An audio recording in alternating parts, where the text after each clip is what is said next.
Hi കൂട്ടുകാരെ, പുതിയൊരു വീഡിയോയിലേക്ക് എല്ലാവർക്കും സ്വാഗതം.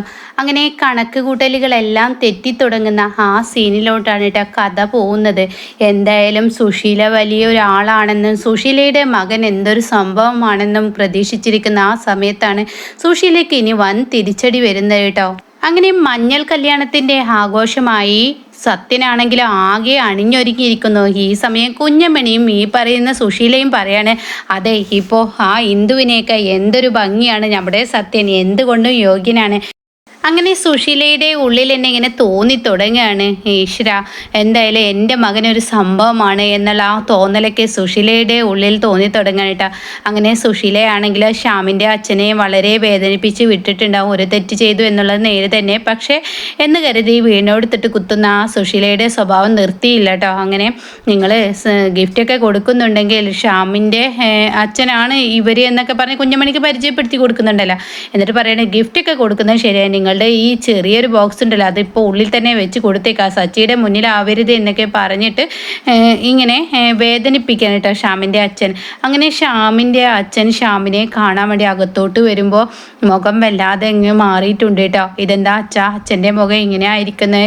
ഒന്നുമില്ല മോനെ, ഞാൻ ഈ കൊടുന്ന ഗിഫ്റ്റ് നീ സ്വീകരിക്കുമ്പോൾ എന്തോന്ന് അറിയില്ല എന്ന് പറയുമ്പോൾ സത്യം പറയണേ, ഇതെന്താ അങ്കിൾ ഇങ്ങനെയൊക്കെ സംസാരിക്കുന്നത്? അല്ല, ഞാൻ വരുന്ന വഴിക്ക് നിൻ്റെ അമ്മയെ കണ്ടിരുന്നോ, നിൻ്റെ അമ്മ പറഞ്ഞു ഈ ചെറിയ ഗിഫ്റ്റ് നീ മേടിക്കില്ലെന്നോ, ഇത് ഇവിടെ വെച്ച് തന്നെ കൊടുത്തേക്ക് എന്നൊക്കെ. സംഭവമൊക്കെ ശരി തന്നെയാണ്, ഞങ്ങൾ വലിയൊരു ഗിഫ്റ്റൊക്കെ തരേണ്ടതാണ്. പക്ഷേ ഇന്നത്തെ ഞങ്ങളുടെ മാനസികാവസ്ഥ സത്യം നിനക്കറിയില്ലേ, നിൻ്റെ അമ്മ പറയുന്നതിലും കാര്യമുണ്ടെന്നൊക്കെ ഇങ്ങനെ പറയുമ്പോൾ എൻ്റെ അമ്മ ഒരിക്കലും മാറില്ല. അത് കേട്ട് അങ്കിൾ വിഷമിക്കൊന്നും വേണ്ട. അത് കേൾക്കുന്ന സോനക്കും സത്യനും വളരെ വിഷമമാവണം കേട്ടോ. അങ്ങനെ കണ്ടവന്മാരോടൊക്കെ വഴക്ക് കൂടാൻ സുശീല നടക്കുകയാണെന്നുള്ള സത്യനെ വീണ്ടും വേദനിപ്പിക്കുകയാണ് കേട്ടോ. ഇതേ സമയം സുശീല ഒരു തീരുമാനം പറഞ്ഞിട്ടുണ്ടല്ലോ, സത്യ നീ പുറത്തോട്ട് ഇറങ്ങി വരരുത്, അവർ നിന്നെ വിളിക്കാൻ വരട്ടെ, അവർ നിന്നെ സ്വീകരിക്കാൻ വരട്ടെ, അതാണ് നാട്ടു നടപ്പ് വെച്ചിട്ടുള്ള ചടങ്ങ്, ആ ചടങ്ങ് തന്നെ നടക്കണം എന്നുള്ള ആ തീരുമാനം ആയിരിക്കുന്നു കേട്ടോ. ഇങ്ങനെ ആ ഒരു തീരുമാനത്തിൽ തന്നെ കുഞ്ഞമ്മണിയും സുശീലയും വന്നിരിക്കുകയാണ്. അപ്പോഴാണ് എല്ലാവരെയും ഞെട്ടിപ്പിച്ചും കൊണ്ട് സച്ചിയുടെ മുന്നിലോട്ട് രേഖ കയറി വരുന്നത്. അതായത് രേഖയാണല്ലോ ഈ പറയുന്ന ഡോക്ടർ രാഹുലുമായിട്ടുള്ള കല്യാണം ഉറപ്പിച്ചു ുള്ളത്. അതുകൊണ്ട് തന്നെ രേഖയെ സ്വീകരിക്കാനാണ് എല്ലാവരും എത്തുന്നത് കേട്ടോ. സച്ചിയും ഈ പറയുന്ന മാഷും ഒന്നടക്കം എല്ലാവരും രേഖയുടെ അടുത്തോട്ട് ചെല്ലുമ്പോൾ വരനെ പോലെ രാഹുൽ നല്ല അടിപൊളി ലുക്കിലാണ് കേട്ടോ രാഹുലും വരുന്നത്. കോട്ടൊക്കെ ഇട്ട് നല്ല ഒരു ലെവലിൽ വരുന്നത് കാണുമ്പോൾ സുശീലയുടെ കിളി പോയി തുടങ്ങുകയാണ് കേട്ടോ.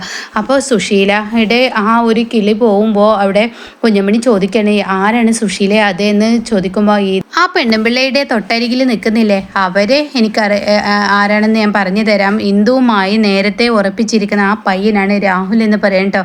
ഇതെന്താ അവനിവിടെ? എനിക്കൊന്നും അറിയില്ല, ഇവിടെ എന്താണ് നടക്കുന്നതെന്ന് എനിക്ക് മനസ്സിലാവുന്നില്ല എന്ന് സുശീല പറയണേ. ഈ സമയം എന്തായാലും ഒരു ചെറുക്കനെ സ്വീകരിക്കുന്ന ആ സ്വീകരണമാണല്ലോ സച്ചിയും കുടുംബം അവർക്ക് കൊടുക്കുന്നതെന്ന് പറയുമ്പോൾ ഇത് കേട്ട് നിൽക്കാൻ സുശീലക്ക് കഴിയില്ല കേട്ടോ.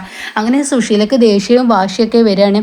അങ്ങനെ ഈ പറയുന്ന രേഖയെയും രാഹുലിനെയും നല്ല രീതിയിൽ തന്നെ എല്ലാവരും സ്വീകരിക്കുന്നത് കാണുമ്പോൾ സുശീലക്ക് ഇങ്ങനെ ദേഷ്യം വരാണ്. എന്നാൽ സത്യനാണെങ്കിലോ റൂമിൽ ഇങ്ങനെ ഒറ്റയ്ക്ക് അകപ്പെട്ടിരിക്കുകയാണ്. സത്യനെ വിളിക്കാനോ ഈ പരിപാടിയിലോട്ട് വരാനോ ആരും തന്നെ വരുന്നില്ല. സത്യ റൂമിൽ അടച്ചിട്ടിരിക്കുകയാണ്. എല്ലാവരും സത്യനെ കുറിച്ച് മറന്നിരിക്കുന്നു.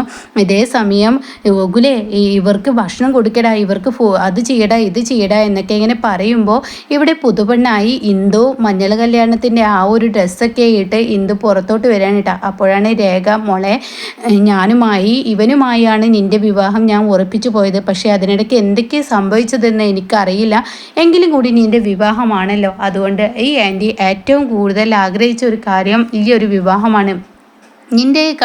നിൻ്റെ വിവാഹം കൂടാൻ ഞാൻ എത്തുമെന്ന് പറഞ്ഞിരുന്നു. അത് നിങ്ങൾ മറന്നെങ്കിലും ഞാൻ മറന്നിട്ടില്ല, നിങ്ങൾ ആരും എന്നെ ക്ഷണിച്ചില്ലെങ്കിലും ഞാൻ എത്തുമെന്ന് പറഞ്ഞിരുന്നു, അതാണ് ഞാൻ വന്നത് എന്നൊക്കെ പറയുമ്പോൾ സച്ചി പറയാണ്, ക്ഷമിക്കണം, ഇന്ദുവിൻ്റെ ജാതകത്തിൽ പല പ്രശ്നങ്ങളും ഉള്ളത് കൊണ്ട് തന്നെ ഇങ്ങനെ രാഹുലുമായുള്ള കല്യാണം മുടങ്ങിയത് കൊണ്ട് തന്നെ എനിക്ക് പെട്ടെന്ന് ഓരോ കാര്യങ്ങൾ തീരുമാനിക്കേണ്ടി വന്നു എന്നൊക്കെ അങ്ങനെ പറയുമ്പോൾ അതൊന്നും കുഴപ്പമില്ല, എന്തായാലും ഞാൻ ഇങ്ങോട്ടേക്ക് എത്തിയില്ലേ, എന്തായാലും അതൊന്നും പ്രശ്നമില്ല എന്ന് പറയുമ്പോൾ മോളെ ഈ ആൻറ്റി നിനക്ക് വലിയൊരു സമ്മാനം കൊണ്ടുവന്നിട്ടുണ്ട് എന്ന് പറഞ്ഞിട്ട് കഴുത്തിലൊരു മാലയൊക്കെ ഇട്ട് കൊടുക്കണം കേട്ടോ. ഇതൊക്കെ കാണുമ്പോൾ ഇങ്ങനെ ദേഷ്യം പിടിക്കുകയാണ്. അപ്പോൾ കുഞ്ഞമണി പറയുന്നുണ്ട്, ഇതെന്താടി നിൻ്റെ ചെറുക്കനെ ഇങ്ങോട്ടേക്ക് കൊണ്ടുവരുന്നൊന്നുമില്ല, ആ രാഹുൽ ഇന്ദുവും ഒപ്പം നിൽക്കുന്നത് പോലെയുള്ള പ്രവർത്തികളാണല്ലോ ആ പറയുന്ന ആ സ്ത്രീ ചെയ്യുന്നത്. അതായത് രേഖയെക്കുറിച്ചാണ് പറയുന്നത്. ഇവർ ചെയ്യുന്നത് ഇതെന്താ, നിൻ്റെ മകനെ ഇങ്ങോട്ടേക്ക് വിളിക്കണം എന്ന് ആർക്ക് പോലും ചിന്തയില്ല എന്നൊക്കെ ഇങ്ങനെ പറയുമ്പോൾ സുശീലക്ക് തന്നെ പേടി വരികയാണ് കേട്ടോ. എന്നാൽ ഈ സമയം എല്ലാവർക്കിടയിൽ ആ ഒരു തോന്നൽ വന്നിരിക്കുന്നു. കാരണം സത്യനെ ആരും കൂട്ടിക്കൊണ്ടു വരുന്ന ആ ഒരു ലക്ഷണം കാണുന്നില്ല.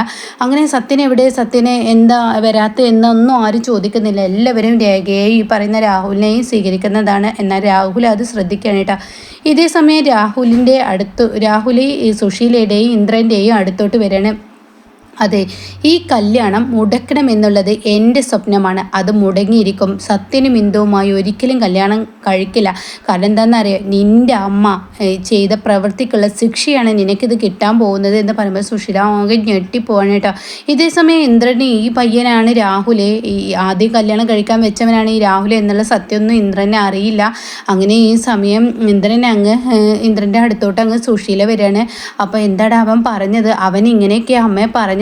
അത് കേട്ട ഉടൻ തന്നെ സുശീല പറയണേ, നിനക്ക് അവൻ ആരാണെന്ന് മനസ്സിലായോ? എനിക്കറിയില്ല അവരാരാണാവോ എന്നൊക്കെ ഇങ്ങനെ പറയുമ്പോൾ ഉടൻ തന്നെ, എടാ ഈ പയ്യനാടാ ആദ്യം ഇന്ദുവുമായി വിവാഹം ഉറപ്പിച്ചത്, പിന്നീട് ഞാൻ മുഖേനയാടാ ഇങ്ങനെ കുത്തിത്തിരിപ്പ് ഉണ്ടാക്കിയിട്ടാടാ സത്യനെ നമുക്ക് മുന്നിൽ ഇന്നിപ്പോൾ ഈ വിവാഹത്തിലോട്ട് എത്തിക്കാൻ എനിക്ക് കഴിഞ്ഞതെന്നൊക്കെ പറയുമ്പോൾ, എന്താ അമ്മ ഈ പറയുന്നത്? എങ്കിൽ അവനെന്താ അവനിവിടെ വരാൻ പാടില്ലല്ലോ, അവനുമായുള്ള വിവാഹ നിശ്ചയം ഉറപ്പിച്ച അവനെ ഇങ്ങോട്ടേക്ക് സച്ചി സാറ് ക്ഷണിച്ചിരിക്കുന്നത്, അതൊന്നും എനിക്കറിയില്ല. അപ്പോഴേക്കും കുഞ്ഞമണി പറയണ, സുശീലേ ഇതിൻ്റെ പിറകിൽ എന്തോ ഒരു ഗൂഢലക്ഷ്യമുണ്ട്. നീയും നിൻ്റെ മകനും ഇവിടെ വഴിയാധാരമാവും എന്നാണ് തോന്നുന്നത്. ഇവർ നിന്നെ ഉപേക്ഷിക്കുന്ന ലക്ഷണമാണ് കാണുന്നത്. എന്തായാലും ഇവർക്കിടയിൽ ഒരു ചെറിയ പിരിമുറുക്കം തുടങ്ങിയിട്ടുണ്ട് എന്നപ്പോഴേക്കും സുധം പറയണ, സുശീലെ പിരിമുറുക്കം സച്ചിക്കും ഗോകുലിനൊക്കെ വന്നു തുടങ്ങിയിരിക്കുന്നു. അവർക്കിപ്പോൾ ഈ വിവാഹമേ വേണ്ടെന്ന ആ ഒരു സംസാര രീതിയിലാണ്. അപ്പോൾ ഇത് കേൾക്കുന്ന സുശീലക്ക് ദേഷ്യം പിടിക്കണം. എന്നാൽ കുഞ്ഞമണി പറയണ, ഇക്കണ്ട നേരമായി നിൻ്റെ മകനെ വിളിക്കണം എന്നുള്ളത് ആർക്കിടയിലില്ല. എല്ലാവരും ആ സ്ത്രീയുടെയും ആ രാഹുലിൻ്റെയും പിറകെയാണ്. അപ്പോൾ ഇതൊക്കെ രാഹുൽ ശ്രദ്ധിക്കുന്നുണ്ട്. ഇതേ സമയം സുശീലക്ക് ആകെ കൈവിട്ട് പോവാണ്. തൻ്റെ ഭ്രാന്ത് ഇങ്ങനെ കയറി വരികയാണ്. തൻ്റെ മകനെ ആരെങ്കിലും ഒന്ന് വിളിക്കാൻ ഒരുങ്ങുന്നില്ല. എന്നാൽ ഈ സമയം സുശീല അങ്ങ് ഉറഞ്ഞു കൊണ്ട് സുശീല പറയണേ, അതെ ഇവിടെ ശരിക്കും വിവാഹം നടക്കുന്ന ആരുടേതാണ് സച്ചി സാറേ? അത് കേട്ടോടെ തന്നെ എൻ്റെ മകളുടേത്. എന്ത് സംസാരമാണ് സുശീല ഈ സംസാരിക്കുന്നത്? പിന്നെ ഞാൻ എങ്ങനെ പറയണേ, എന്ത് പറയണേ? ഇവിടെ വരനെ വിളിച്ചു കൊണ്ടുവരേണ്ട ചടങ്ങ് ആരും തന്നെ ചെയ്യുന്നില്ല എന്ന് പറഞ്ഞിട്ട് അങ്ങ് ഒച്ചയെടുക്കുമ്പോൾ ഗോകുലിന് ദേഷ്യം പിടിക്കാനായിട്ടാ. കാരണം ഇത്രയും വലിയ ആ ഒരു VIP മുന്നിൽ വെച്ചിട്ടൊന്നും ഈ സുശീലയുടെ അതമ്പതിക്കുന്ന വാക്കുകൾ കേൾക്കുമ്പോൾ ഉടൻ തന്നെ ഇവരാരാണ്, എന്താണ് ഇവരിങ്ങനെ ഒരു ഫംഗ്ഷനിൽ വെച്ച് ഇങ്ങനെ ഒച്ചയെടുത്ത് സംസാരിക്കുന്നത് എന്ന് രേഖ പറയുമ്പോൾ അവിടെ സച്ചിയും ഗോകുലൊക്കെ ആകെ ഞെട്ടിപ്പോവാണ് കേട്ടോ. അങ്ങനെ ഇനി എന്തായാലും സത്യനും വേണ്ടെന്ന് പറയും. എന്നാൽ സുശീലയ്ക്ക് ആകെ കണ്ണീർ നാളുകളാണ്. ഒരു ഫംഗ്ഷനിൽ പോയാൽ താൻ എവിടെയും പ്രശ്നമുണ്ടാക്കി മറ്റുള്ളവരുടെ ഫംഗ്ഷൻ മുടക്കുന്ന ആ ഒരു തിരിച്ചടിയാണ് സുശീലയ്ക്ക് ഈ ഒരു കല്യാണത്തിനോട് കൂടി കിട്ടാൻ പോകുന്നത് കേട്ടോ.